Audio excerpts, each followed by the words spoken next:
Hey, what's up, guys? It's your boy Matt here with another episode of Matter of Fact MMA.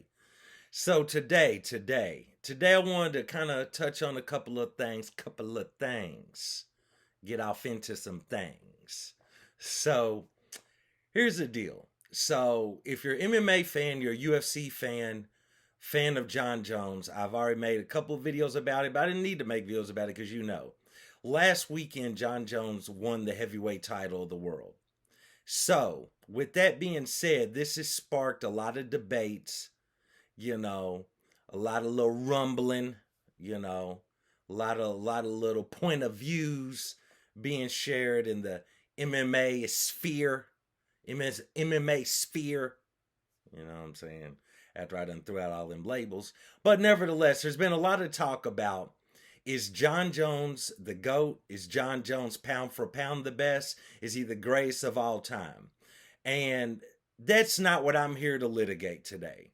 Today's video is not about if he's the best, the greatest, or pound for pound, or any of that.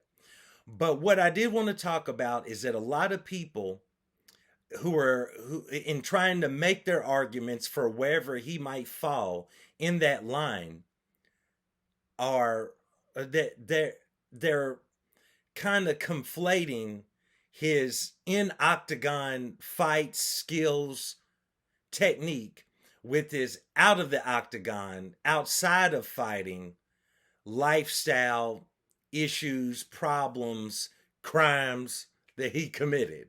So that's kind of what I wanted to touch base on, because I feel like people are having a hard time with separating that when it comes to his in-cage performance. So, and this goes for a lot of different sports, a lot of different players, athletes, whatever, way beyond fighters, way beyond Jon Jones. So this is the only thing I wanted to say. So when it comes to Jon Jones, we all know what he's been accused of, what he's done, what he's been convicted of, everything from PEDs to, domestic violence, all of these things. So I want to start off by first saying, I don't agree or condone anything that he has done outside of the cage. So I don't want to make this sound like I'm taking up for him. I'm not taking up for him personally or anything at all. What I just want to talk about is the way that people tend to combine someone's outside of the sport that they play life versus, or the sport that he is in, mixed martial arts. Same thing goes for all sports, NFL, NBA, basketball, football, whatever you want to say. It's a matter of this. People have a hard time separating these two.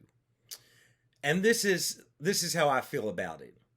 I don't understand why grown people, adults, why do you need to look up to somebody else who's also an adult? Like, I get it. I understand, and I do. I look up to different people and everything.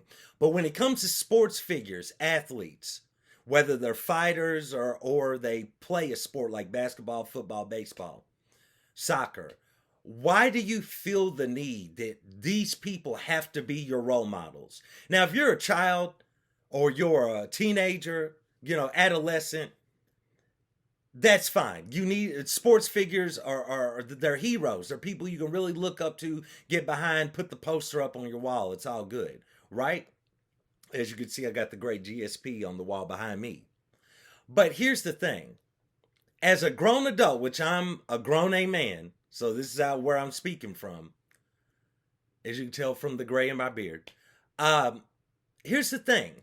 Why do you all have to look up to your sports figures in a way that you can't separate what they do, in this case, in the octagon, versus what they do outside of the octagon or outside of their sport? The fact of the matter is that as an adult, as a grown person, you don't need to look up to this person personally. You don't need to follow what they believe in or know all their beliefs, and they need to be a role model and an idol and be the perfect human being, the perfect citizen at all times. That's not a good way of thinking. That's flawed. Simply because if you've ever been around high-level athletes, or if you've ever studied high-level athletes, then you'll recognize the best of the best all share these same traits. They can be extremely obsessive about their sport, about their craft, about their technique, whatever it might be. Extremely obsessive. They can be extremely selfish. The best of the best are. You can go down the list and that's what fits. You know, you got your Kobe Bryants, your Michael Jordans, even LeBron James. You have all types of players. You have all types of fighters. Your John Jones, your Conor McGregor, your Anderson Silva, Israel Adesanya. You know, they can be extremely obsessive over what they're doing. That, to me, is what makes them great. And here's what I mean. This person is wired in a way. They have a belief in themselves in a way that I can be the best at whatever sport or whatever I do. I am the absolute best at it. But to achieve that greatness, they have to put in the time. They have to put in the work. They have to be solely focused. The reality of that is it doesn't leave a lot of room for your family, for your friends. It doesn't leave a lot of room for all your morals. It doesn't leave a lot of room for what's right, what society deems is right. It doesn't leave a lot of room for that because the best of the best, the highest level of athlete, they're not concerned with that. And at times, they're not even concerned with laws. They're not even really concerned with rules in their sport. A lot of people find the ins and outs to make things happen if you're on the PED train. But the fact of the matter is that what makes them great is being that obsessed about what they're doing. And so at the end of the day, they're not going to be model citizens. You know, in my opinion, a lot, the best of the best, these people, you know, everybody throws this term around, but these people are savages within their sport or within their genre, whatever it is they do. By any means necessary, I will achieve the greatest achievements and I will soar higher than everyone else by any means necessary. I don't have time to be a role model. I'm not trying to have your kids look up to me or anything like that. I got to go out here and win these championships first. And then afterwards, okay, now I'm close to retirement. Now I can be more of a role model maybe for your children. I'm a little bit older, a little bit later in my career, a little bit later in life. But in the meantime, you can't hold these athletes in such high esteem, in such high regard that they don't make mistakes, that they aren't flawed individuals or flawed human beings, because they are. Just like your broke self is. You know, they don't come into McDonald's or Burger King talking about, you know, Bill, I saw you on your break and you were outside smoking and you were doing some things I don't agree with. And I look at you to be a role model. Well, even though you're watching them on TV, bro, you can't look at them quite the same way if you're an adult. This is not for children, teenagers, or adolescents. This is for adult men and women. You can't hold these people in such high regard because they're flawed individuals. And when I keep calling them athletes and things like that, what I'm really getting at is they're playing at such a high level in whatever they do. They're training in such a high level in whatever they do. They're practicing at such a high level. They can't be concerned with being a role model. Their only concern is win and to be the best and to be at the top of my sport, of my division. I will accept nothing less. And so I see that all the time, and I don't understand why adults do that. Like, why are we out here trying to make these people role models and things? I have a son, and he looks up to a lot of different sports figures. But he's young. He doesn't have time to be Googling and seeing what all they did at the club and all that stuff. He just sees them out there playing whatever it is or doing whatever they do, and he likes them. And that's what I'm saying. Adults have to be able to separate the in-ring, in-cage, on-field activities from the off-field, out-of-ring, out-of-cage activities.